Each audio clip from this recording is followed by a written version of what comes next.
Coming up, it's Aware, my memoir, Finding Divine Purpose in Dysfunction. We take a sneak peek at my first book. The Aware Show starts right now. This original WSRE presentation is made possible by viewers like you. Thank you.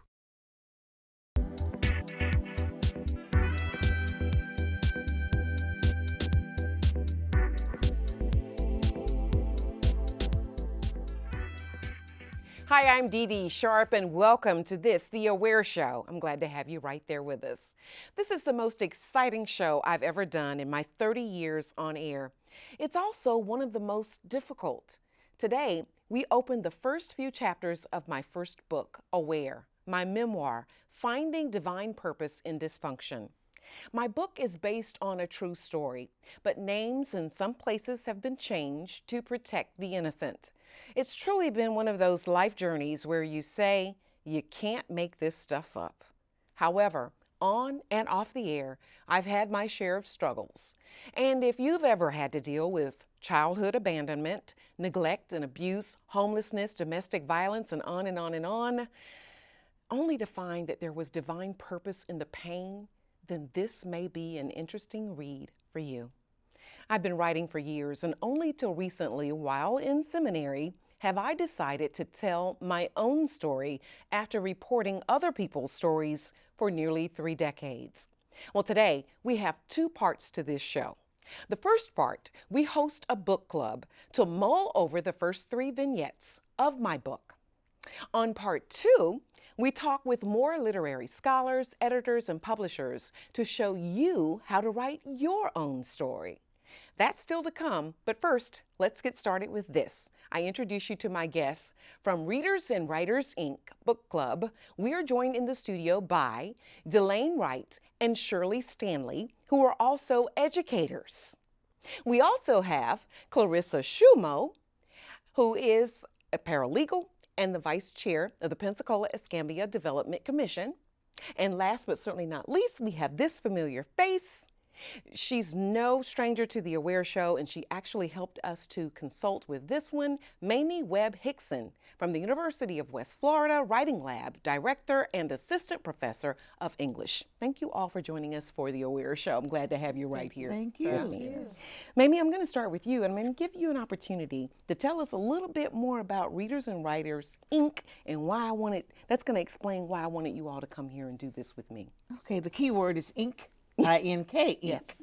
because we read and we write. We started out as readers, going to different venues and different organizations to read from When Black Folks Was Colored, one of the publications of the local African American Heritage Society. Someone said, well, we're called Readers and Writers, Inc. Shouldn't we write? So we look at ourselves as writers. We've been together about 20 years. I consider myself a teacher who writes. I don't consider myself an author, but you have it going on, girl. I must say that. And you. Again, we've been together 20 years. There are about 17 or 18 of us. We meet once a month, and we read fiction, creative nonfiction. I think we have read at least 1 play, and every December, so this is our month to write something. We choose a topic. Typically a topic related to one of the books that we've read. And we have read some memoirs, among them Dreams from My Father, Barack Obama's memoir. We read Becoming, and we talked about it on the show. We have read several memoirs, and so we're so excited to have read a portion of yours, and I can't wait to read the rest of it. Thank you, Mamie. Well done. And she's not just saying that because I didn't pay her to say that. That's right. She's really meaning it, folks. Well, as she mentioned, one of our most recent TV book club programs that we've had here on The Aware Show was Michelle Obama's book, Becoming. You may have joined us for that show. Well, Mrs. Obama inspired us to write our own story. And as I may have indicated a little earlier, I've been writing for over a decade and I've never published anything. Well, today is an opportunity to actually introduce what I've been working on. It's in editing, the book cover is being designed, and we should be ready to launch early to mid 2020. And I'm very excited. And as a pre-launch, I've invited Readers and Writers Inc. Book Club to join me as we take a sneak peek at the first 3 chapters. This is my story through my eyes. Others may have their own recollection of the events. Again, I have changed names to protect the innocent. The story is set in Fayetteville, North Carolina, and the main character is a young girl named Melanie. With that, we'll just dive right on now, ladies, and we'll just find out what you all think of the memoir. You know, someone said in the green room, they said, when you do something like this, it's like your baby. You're about to have your baby. And when you have your baby, you don't want to come out and somebody, that's an ugly baby, you know. But by the same token, I'm a journalist, so I understand. You know, you want to be truthful, but you want to be kind too. That's true. That's true. Absolutely. So I just want to let either of you dive right in. Just opening comments, 18 pages, first 3 chapters. Okay, I should. Go ahead. Jump in there. I sent you a text today, and let me reiterate. You have a line in here about your father always wanting fine things. That reminds me of my father. He always said, let's get fine things. I think your book is a fine thing. It's fine writing. You cover many of the topics that I cover in my Black Women Writers Literature class at UWF. We talk about manhood, Black manhood in particular, and I think you deal with that quite well. We look at flight, soaring, the Toni Morrison flight in Song of Solomon, where she talks about being able to soar above your problems, your obstacles, being like the Africans in mythology, flying back to Africa. You talk about God, the external God, the internal God, the God in yourself, and that's from Ntozake Shange's play for colored girls. So you have a lot of the themes that my students are exposed to, so definitely I'll have to add you to our cover. Your book cover needs to go on our next book cover for Readers and Writers Inc. Absolutely. And I need to add your book to my list for my Black Women Writers students, because it's amazing how those threads, those motifs run through your book. Thank you, Mamie. She's going to be one of my first reviews in the book. Go ahead, Clarissa. I had 2 comments. One, I know you were saying about protecting the innocent, and one of the things that I thought of and that we had discussed was Queen Sugar. Yes. And you did not do the same thing. You didn't tell someone else's story. You told your own. And that is a significant difference. And so I just want you to be aware of that Thank you. you told your own story. You know, and you will run that risk, and we'll talk about it on the second half of the show, probably a little bit more in depth. She's talking about Queen Sugar. There's a television series program that's out. I think it's on Oprah's network. Right. Yes, it is. And there was a part or a show in there where one of the characters has written a book, a memoir. Right. And there has been a lot of controversy as to how far she went into telling other people's story as she supposedly was telling her own. Exactly. And so, yeah, I didn't have to go very far into other people's story to tell mine. And so, it wasn't easy, because I'm not going to say it wasn't. Protecting the innocent was important for me, for the character Melanie, because you do want to protect the innocent, but then you also got to kind of look after the guilty too. So it's that kind of thing that's going on in this story, and I appreciate you for sharing that as well. Ladies? Well, I like the way you share your experience, your strength, and your hope, and you let the readers know that we're not alone. We have our issues too, and we gain strength from how you were able to handle that. You had great resilience and the hope, and you found your hope in a higher power, and that's a great thing. And I just think that people are going to feel freer to share their story, if not in a book, maybe with someone else. And it's something about when you share your experiences, and if they are hurtful or whatever, they kind of lose their power over you, and it gives you the strength to grow and to overcome. I love that. That title was taken. Overcomer. Go ahead, Delaine. It takes a lot of courage to tell your story. Everyone knows Dee Dee Sharp. You're beautiful, well put together, well-spoken. But behind that, it's like forged by fire. Yes. You went through some things to get where you are. And most of us, many of us, don't have the courage to lay ourselves bare. Now, I'll show some pieces of myself. Put your right foot in, put your right foot out, you know. It's measured. So I commend you for your courage. I thank you all. That's So do I. honest. And I think you have some natural writing gifts.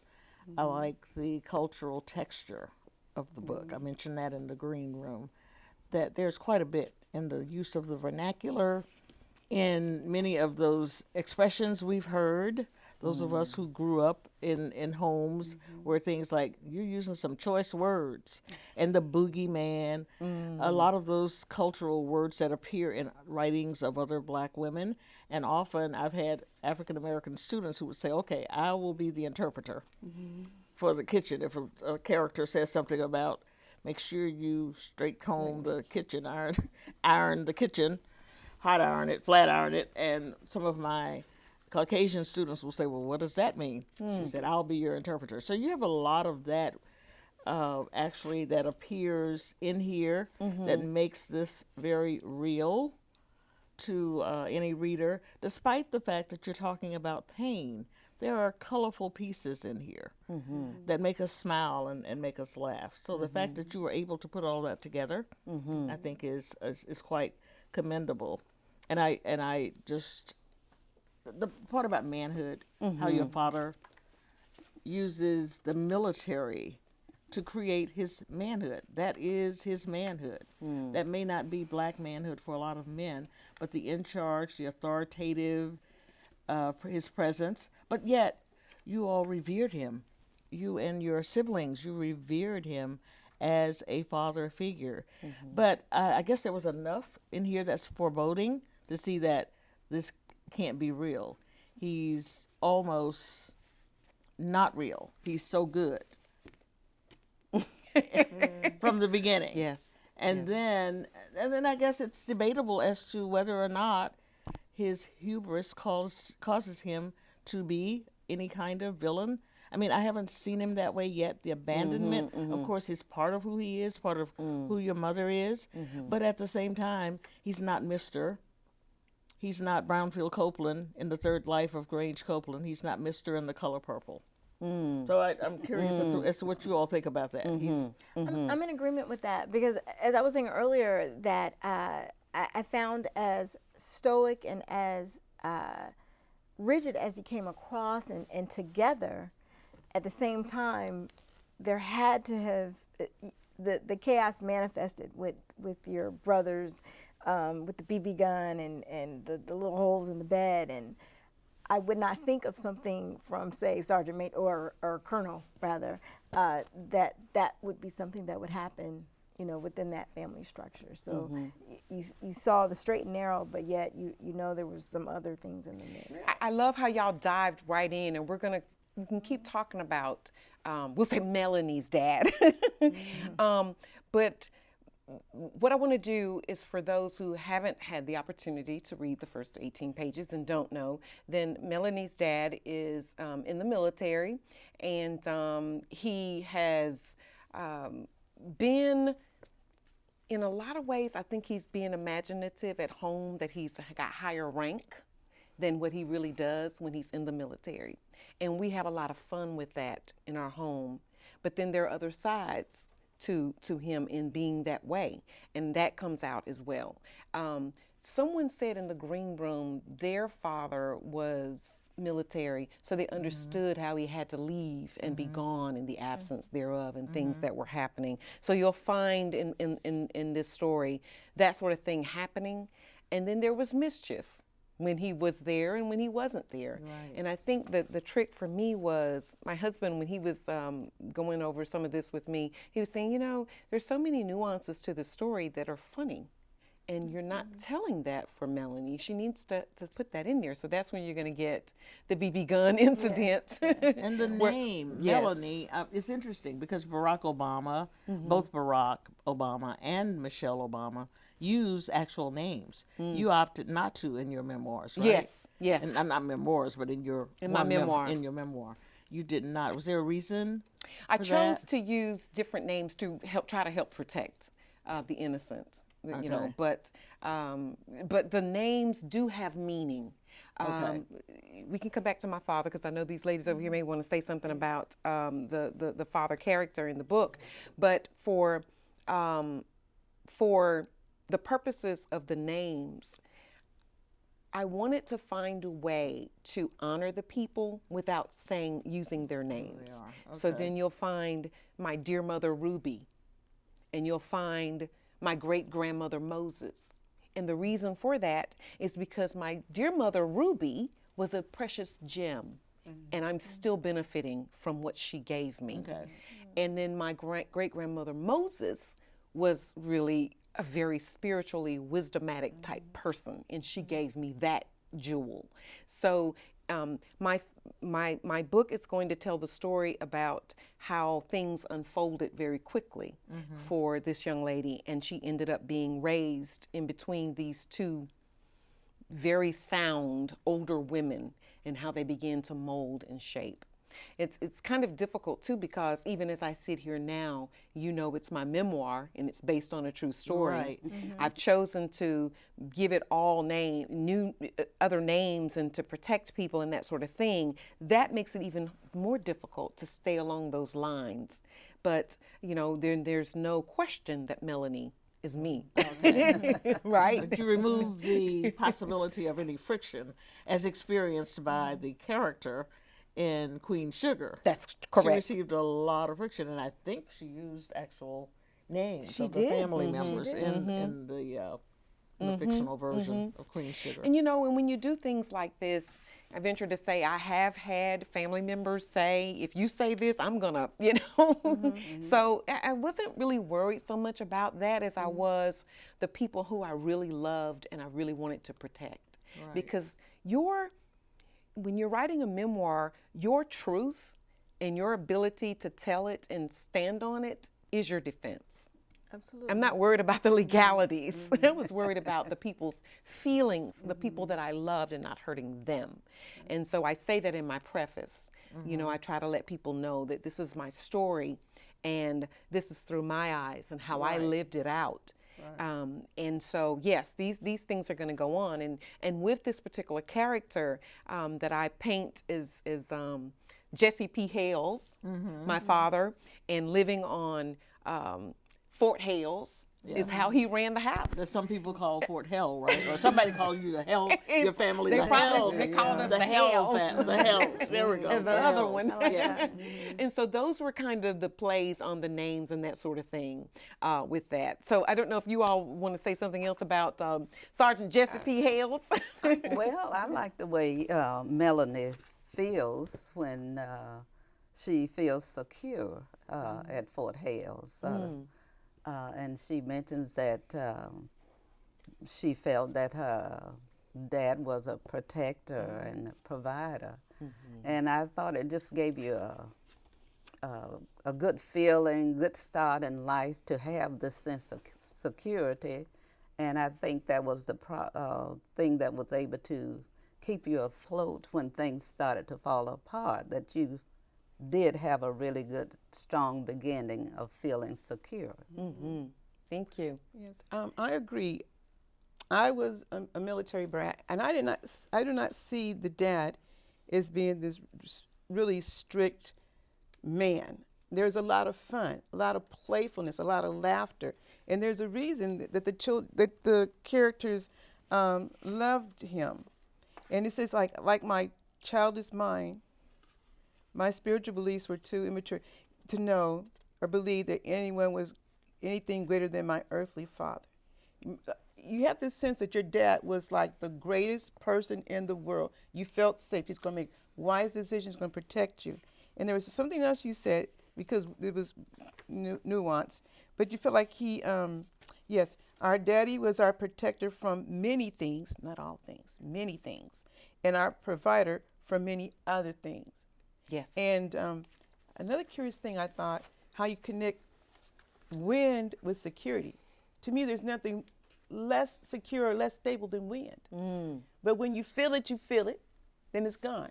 Your dad, in a sense, was that type of security. When he was there, he was all there, both feet Wind in. beneath the wings. And then when he was gone, splat. Yes. You know, Wind out of you. Yes.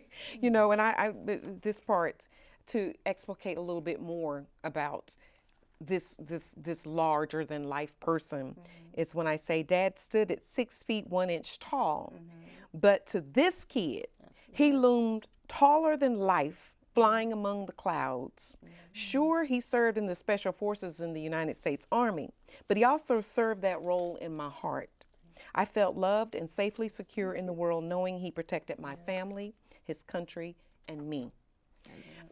He was in the 82nd Airborne Division, so he was a jumper, is what they would call them. He jumped from parachutes. And at some point in the book, I even talk about how when we would watch some of his maneuvers, and he'd be in the parachutes. I love that, Even and when how you're you were watching. Yeah, and swinging, because that's that flight thing. Were you consciously building in flight? Because it permeates your text. Yes. Okay, so you were consciously Intentionally. doing that. Okay. And I think it's so interesting that Delaine would say that the wind is something that you probably wouldn't see as something that's secure, because things go with the wind. It's not secure. But for me, it was that swinging on the swing as a child, as I mentioned, that you're going to be swinging. And when I would go forward, it was like I was getting this supernatural embrace. Yes. And then I would be let go. And then I would fall back like to reality of sorts. And I loved swinging because I loved getting that feeling. I could race to my swing to get that thing, you know, and I don't know, but have you all had perhaps any supernatural hugs as children or feelings that something bigger than life was in the midst of things, even if it was in the wind on a swing? Two things. One, I'll go back to daddy thing. Okay. Okay. I remember feeling very safe and secure with my father. I'm, again, military brat. And he was the perfect dad for me. Not so much a good father. He was two men. That's a different thing. And then as far as the supernatural, I remember I was raised, in the church. And I'm going to tell you, it was frightening. It was like, you love me or you're going to go to hell. I'm thinking, that's a dysfunctional relationship. But it wasn't until I was exposed to something different that I perceived it as something different. You follow me? I learned that Jesus was a person, loved and cared for me. But you understand what I'm saying? This idea that you have two choices, love me or go to hell. That was very frightening. That is. My supernatural experience was when I realized that's one way of looking at it. Yes. That's not the way it is. Exactly. That's good. That's a good one. That's deep too. You know what? That reminds me of what we talked about in the green room. Religion figures very prominently here in your book.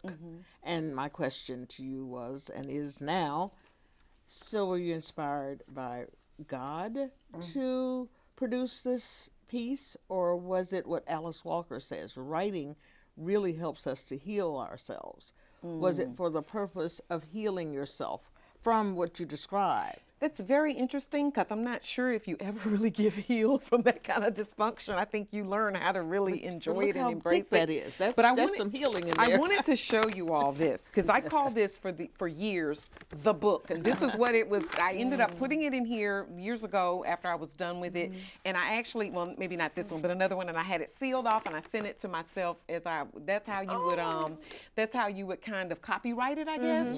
But it's like 365 pages.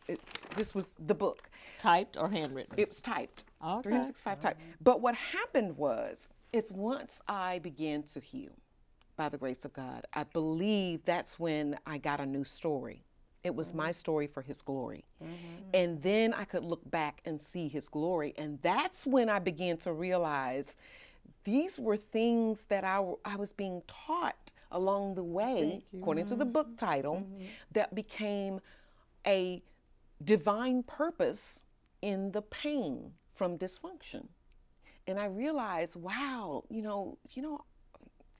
this was intentionally, the way things were going. And, this is just 3 chapters, but you'll see as you go along in the book, there are going to be a lot of other uphill struggles on and off the air that when you see that, you'll go, wow, I don't think about people who are on TV and that they're going through these types of things when they're not on the air. And people who know me know what I'm talking about. And that's, okay, so there's a couple of things. One, Sure. This is a page turner. Thank you. I got to the end and I was like, really, is that it? Like I went back to I'm like, it's got to be some more pages to this because I need to know what's going on. So wonderful. Thank you. I could feel so much. I felt you on the swing. And I love how you and everyone, I know most people who had a swing in the backyard before it was cemented. Yes. Knew when it was time to get off because it was going to topple over. Yes. And I love that imagery that you brought up there. And you can take that through life. You ride some things, but when it's time to get off. And you're going to find that in the story later on. I found that by me talking about wind and the swing and that these sort of things were the way things have gone through life and in my journey. That's why I say this is a memoir, because these things are just going to keep coming up. I love that you're bringing that up about the swing, because that's what was happening. She's talking about a part in the book where I'm on the swing as a child, and you know how it is when your parents didn't cement the swing set. Right. So when you're swinging on it, it's coming up out of the holes. And you weren't cemented as and a I child. wasn't cemented as a child in the security as much as I thought I was. So there's some, I'm definitely playing on that. And so they had my parents had not cemented me kind of spiritually for what was about to happen to us in our lives. Did this come in the editing part, your own personal editing, or did this come in the initial draft? This was initial. This is the flat initial out. draft Yes. that you're putting this together. Yes. It's amazing. Yes. That is truly Yes. amazing. It honestly, this fell into place. Okay. I must tell you all some of the backdrop on this. As I got ready to tell this story to one of my instructors in seminary, Dr. Sandra Glahn, she said, I'd like to, talk with you about doing an independent study over the summer, this past summer, 2019. So I engaged, and I had a great opportunity to rewrite this book for God's glory. The first thing she did, though, was she gave me 3 other books to read. She said, a good writer, and you said this too, Mamie, will be a great reader. You will read memoir. You will read things to know how to do this. And so I was like, at first it was like, wait a minute, I'm writing a book. Why am I having to read one? And she was like, no, this is important. And so as I read the materials that she gave me to read, I began to see how I needed to kind of function in this. But this is my first book. So it was important for me to encompass some of the things that she was telling me to do along the writing of this. And now I am in editing, and I have a great editor, Kelly Matthews, who has written several other books for some of the professors on campus and folks that she just adores having the opportunity. She's a theology major at Dallas Theological Seminary. And so Kelly and I have been working to pretty much love this book from the standpoint of, yes, getting the I's dotted and the T's crossed, but we've been also working on how we can lovingly give this book to someone to help them in their journey as they learn to embrace some of the pain to see the divine purpose in it at the end of the day. So from invention, this was a book for you. You It said was that. always- it It just was fell in always a place. book that you were birthing. It fell in place. Okay. It literally fell in place. And let me just share another quote when you were talking. Ernest Hemingway said, there are no great writers, only great rewriters. So how much did you rewrite? Then Toni Morrison said, everybody writes badly sometime. I can attest to that. Sometimes I think it's in the editing that I'm probably messing it up. But anyway, Clarissa, did you have something you wanted to say? Well, I was going to go back to some of the symbolism in the book, and when you talk about the Bible being laid out, and it was laid to Psalms 23, but that was it. You didn't touch it. You didn't do anything. It was just that was there. So I realized as you were describing that that was it. And so it was going to come from a different place. But I knew it was coming. I like that. Yes, that's good. You know, foreshadowing. And what Clarissa is talking about as well is in the first few chapters of the book, I talk about how my parents had the good book, and it was always this beautiful, white, holy-looking, beautiful Bible that was open in the foyer and to the 23rd Psalms with the little divider in there. But what it said and what it meant, I don't know. They may have known, but it wasn't like religion was all that much of a thing for us. It didn't seem. You know, we did the proverbial prayer over your food and maybe the praying at night in church on Easter. But you know what I mean? So there wasn't a lot of cementing. Going back to the swing, there wasn't the spiritual cementing. And as I mentioned on that swing, and as it's lifting, you learn in life, and you'll see in the book that you have to learn when to jump, because if you don't, you'd be in a lot of trouble on the swing of life. Yes. So yes, that cementing in that good book that people talk about. Open up the thing and open up the Bible and read that. It's deep. So we're talking about Melanie. We're talking about Sergeant Jesse P. Hales. By the time, just kind of move you along in the story, this is the first chapter where you're talking about, where you'll see that I'm talking about this life that's looming larger than anything else, my parents, my father, and then you're going to find out domestic violence raises its ugly head in that very first chapter.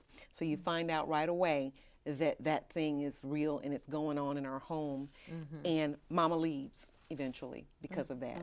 Before she leaves, you know what I found interesting? What did you find? She was fighting back. When I hear of domestic violence, when I've heard of it, or talked to someone who has experienced it, it's always the male who's the aggressive one, and the female doesn't fight back. But you describe a fight between them. Almost like a fist fight or something. Because she would. Wow. You know, this 5'4" person had a mouth. Remember I say that? Yeah, right, you mouth, did. you know, and it just would get the best of Sergeant Hales and her, and then it would lead to that domestic violence in the house, and we witnessed this, you know, and so Clarissa, do you have something else? Because I was going to move on to the uncles. In the second chapter. So since you mentioned that, I was thinking, and I often refer to this, the Tina Turner moment in the limousine when they're in all white. Okay. There's that moment, you may do whatever to me, but I'm about to get mine in. Okay. And that's usually right when, I believe, when a woman makes that decision, I'm done. And she was close to being done when you guys started to see it, because I'm quite sure it was going on before you guys ever saw anything. Oh, yeah. And she was getting to that point, I'm done. And I wanted, you know, the thing about it is I want it to be fair, because as a child, you may or may not really know what's really going on, like you said, behind the scenes. You don't know. You only see what the outcome of it is. You know what I mean? You only hear what they say the argument was about sometimes. You only hear what your relatives tell you. You know what I mean? So that's why, you know, you kind of, as you're writing something like this, you try to give both sides of what may have been going on in this thing from your point of view, what you saw. But I'm sure, as I always say, he probably has his side of the story and she has her side of the story, and the truth is somewhere in the middle, right? And then in the second chapter of the story, we move on and we have something interesting that's going to go on in that chapter. That's when, at this point, the siblings have been separated. Then Dad had to go on to do a tour in Korea, and we end up in Alabama with the relatives, and loved it. You can see how much I love them. Great aunts, until we had the misfortune of one of the uncles deciding that he wants to take us back home. And we weren't welcome by the welcoming wagon when we got there. And so his trick was to, since we weren't going to be accepted by the grandparents, the grandmother and an uncle, the trick was to put us in a taxi cab and to send us over there anyway. And the cab driver ends up in the middle of the story because she has nowhere to take us. Yeah. There's nowhere to go. And then yet she took us into her own home. The stranger who doesn't know us, you know, who takes us in. So how do we feel about the uncles? I call one Uncle Jack and one Uncle Billy, because Yeah. one ends up being a Jack and the other one ends up being a Billy goat. Okay. And so that, but then this cab driver is in the middle of this thing. Yeah, you have the cab appearing prominently in the story too. Yeah, I know that too. Yeah, Mr. Chase. Yes, Mr. Chase. Another intentional naming there. Yes. We didn't talk about Mr. Chase.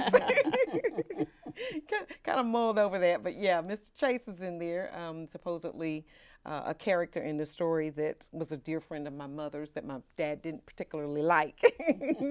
And yeah, there was the cab with Mr. Chase, but the cab where we're for 20 minutes left in this show, just kind of wanting to get through the next couple of chapters. The cab where the cab driver is stuck with these 5 kids with nowhere to go. Right. And as you said in the beginning, you can't make this stuff up. But the progression. Can you imagine what happens to a child's psyche or their I can't. being left, you know, not having really anywhere to go? or Right. having all those layers of security that you just talked about are all out the window. And now what? You don't describe the feelings, emotions of the siblings when you all are abandoned. So was that intentional? That was intentional. You just wanted to focus That was Queen Sugar. on the migration, the Yes. migratory part of, you know, the dad being migratory, the mom, well, initially the mom. Mom is the first person who left, Take right? flight. Okay. As I was reading, I was thinking, how are these kids feeling about this, being transplanted here? I say I cannot explain what it felt like to be literally kicked to the curb in a cab by 2 of your uncles. My siblings and I were thrown away unwanted litter, like unwanted litter. Right. We were our parents' litter, literally, and they didn't seem to want us either because they weren't anywhere to be found at that point. And then I just go on to say here quickly, I say, if ever there's a sense of security, even a false one, it was long gone by now.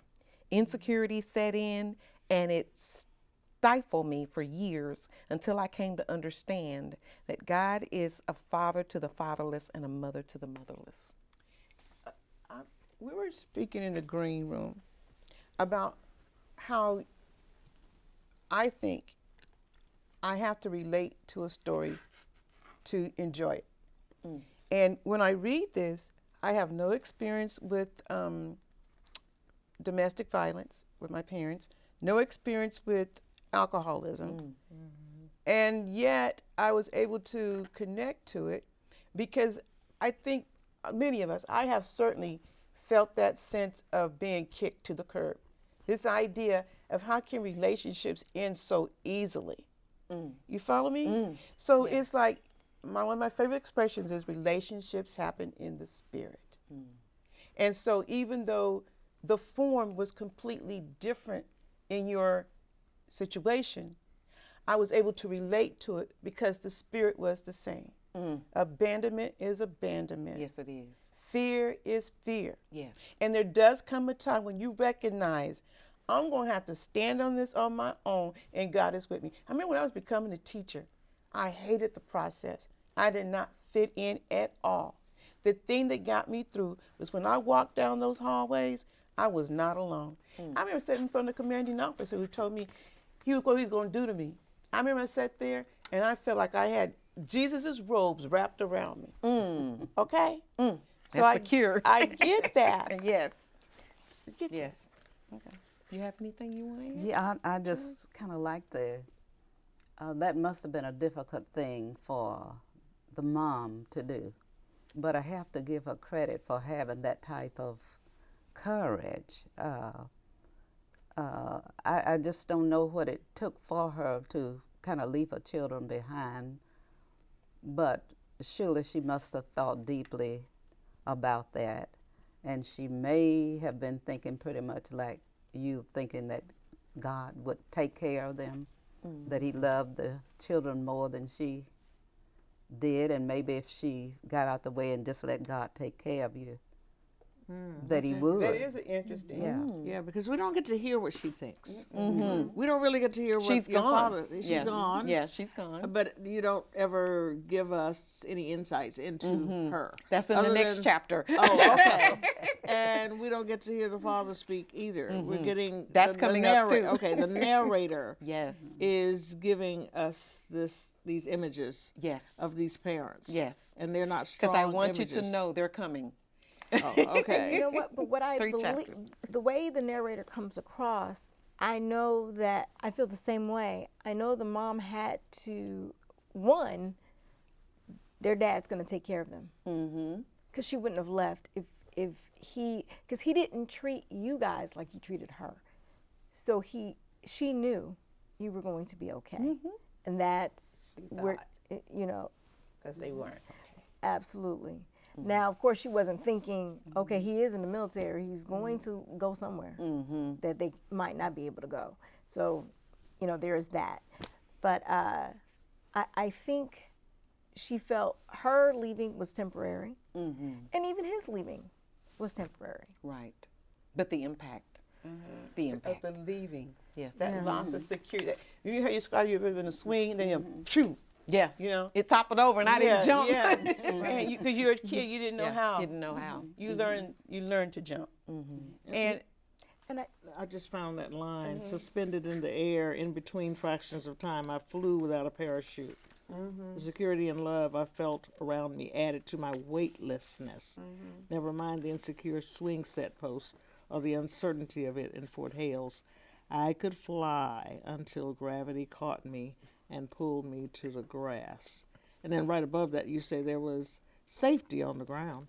But there was something even bigger in the air. So it ties in with what you're that saying. reminds me, that reminds me of a romantic relationship.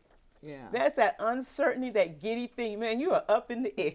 You know what I'm saying? The wind through your face, the air is so That's the wonderful. youthfulness. Yeah. Then you get some kind of signal, okay, this is a little rocky. I'm coming down to the ground, but man, I tell you, for those brief moments. I'll Now, go those- do it again. Those moments can last for months, years, but they're in eternity, they're brief. I want to go jump on a swing right now. I want to go fly You are somewhere. so silly, Delaine. Back to what Clarissa was saying about your mother. So, do you want the reader to? Is this an interrogative text? In other words, do you want us to ask, how does a mother do that? You mentioned courage. Is that courage, or is that nonchalance? A mother leaving her. I'm not a mother, so I don't know. How does a mother? I can't. It's hard to fathom a mother leaving. 5 children. Even in a domestic violence situation. Yeah, leaving why not take them with you? Is what as I'm reading. Why are you Okay. I get that. deserting them? You're Gotcha. leaving them in an unstable, insecure environment. I Can get you that. do something? Are there some other options here?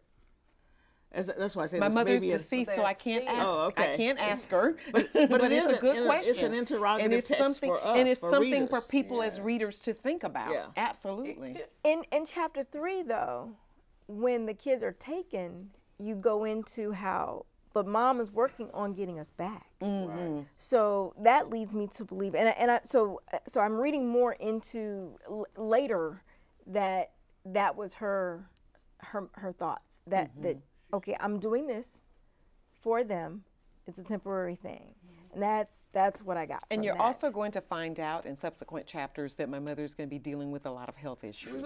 I was going to say that. Yeah, a lot of health issues. Because she may have been as disturbed, as broken, as wounded as her children. You have to have tools. Someone said to us, well, if the only tool you have is a hammer, every problem looks like a nail. Did she have the tools to meet that demanding responsibility?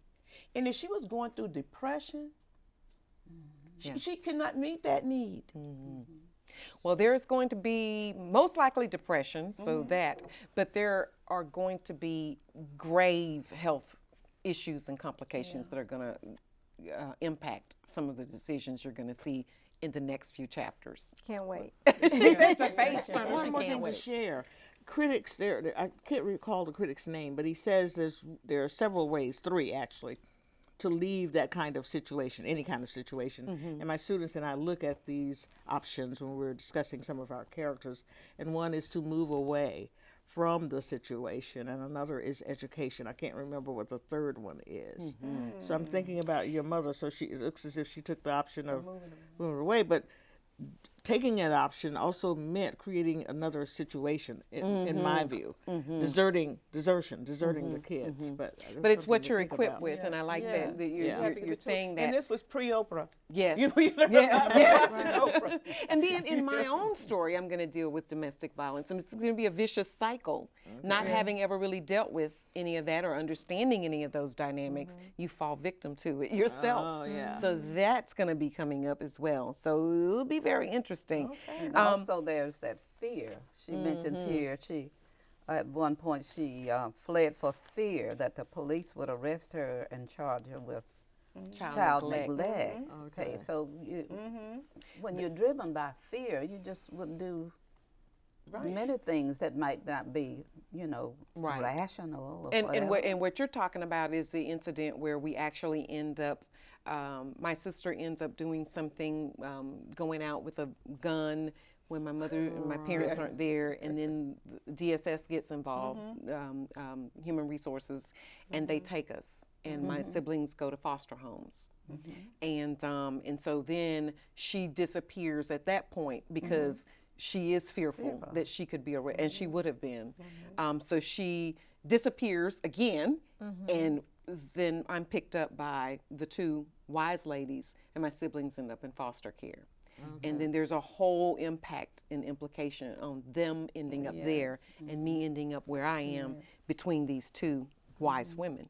Here's another thing that I picked up in this, and I probably picked it up because I'm the baby as well. The one person that they made sure, both those older grandmothers took in the baby. Well, my brother was the baby. You're a baby girl, though. That's different. Baby girl. But that is a difference. That's a difference. They, the girls, somebody's got to take you in, and they took in the baby. And your eldest sister, I believe that was the eldest with the gun. She's gonna take care of her siblings. That's what you do. Yes. That's what we were taught. Yes. And I say that in the book, that our father taught us to protect one another. And that's what she called herself doing when those kids were in the neighborhood messing with us. So she was going to take care of it the way she knew how. Absolutely. And of course, the gun, she had access to it. Maybe that was another issue in the home with my mom. But yeah, she gets that, and that happens to us, and we end up separated with that, and I end up with these 2 wise women. And in that, I talk about how they have to break this wild horse. Because you got, at this point, we haven't had a lot of supervision at that point, and so now my grandmother, my great grandmother get me, and they got to figure this thing out, and they do. They whip it out, they beat it out. My grandmother showed up at the schools and caught me in some of my devilment. And then you remember I talk about how I signed her name, Miss Carver. Oh, that's gonna be in chapter 4. I signed her name, Miss Carver. And see, that's what I'm saying. The book just gets better. It gets better and better. Because as a child, you don't sign your grandparents' names. There's going to be some implications for that coming up. So at any rate, I'm glad you all pretty much love the first 3 chapters. I know we've kind of mulled over some things where you haven't had the opportunity to read it, but the point is you need to read it when it comes out so that you'll really understand some of the things that we're saying. At the end of the day, are there any characters? Is there anything that you would like to see as we go? Because I'm already knowing how the story kind of ends, but I'd be just curious to know what you're thinking as you're looking and reading the page turner. I was thinking that regardless of how tormented or unfortunate the experiences are, they were necessary for you to be where you are. That's the path you had to take to be where you are. And the fact that it was your grandmother's, something happened that gave you the courage to enter broadcasting when that was not the common. So I want to know from you, if you share this evolution, this transformation, how you went from trial to triumph. And you're still growing. It's not done yet. Still growing. I love that. Yeah. It's still becoming. So that's what I really enjoy. Yeah. That you showed that the path was not pretty. No. You fell down, you scratched your knees up, then you got back up, and ooh, look at me now. Yes, and those, the gym and Grandma Moses that I'm talking about, Grandma Ruby and Moses, they were pivotal in the whole broadcasting thing. Because you remember in chapter 1, I clean the house and I do the commercials That's what I was gonna with say. the Funny. Windex, That's right. shine in the mirror. And then when I'm between these two women, they're teaching me some life lessons that really I've just really, as you saying, have just began to even understand as I've gotten older now. But yeah, they did. It was with my grandmother. You had to make sure your subjects and verbs agreed, and education was key to everything.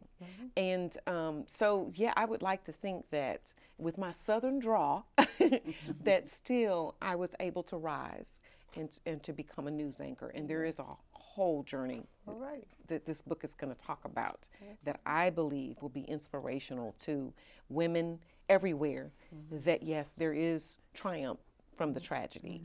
And behind the scenes, you look good in the front of the camera and you're Dee Dee Sharp, but behind the scenes, there's a person, and I go and I live that life. And in some points, and it's going to come up in the book, you're taking the life that you have in TV home now, and that becomes even a struggle. So after 30 years, yeah, there's going to be a lot of stuff that happens to you, and I'm grateful. I'm grateful for the journey because I found, just like the title, I became aware that in the dysfunction, in the pain, there was and is divine purpose. So is the title on air and off camera, or is it aware?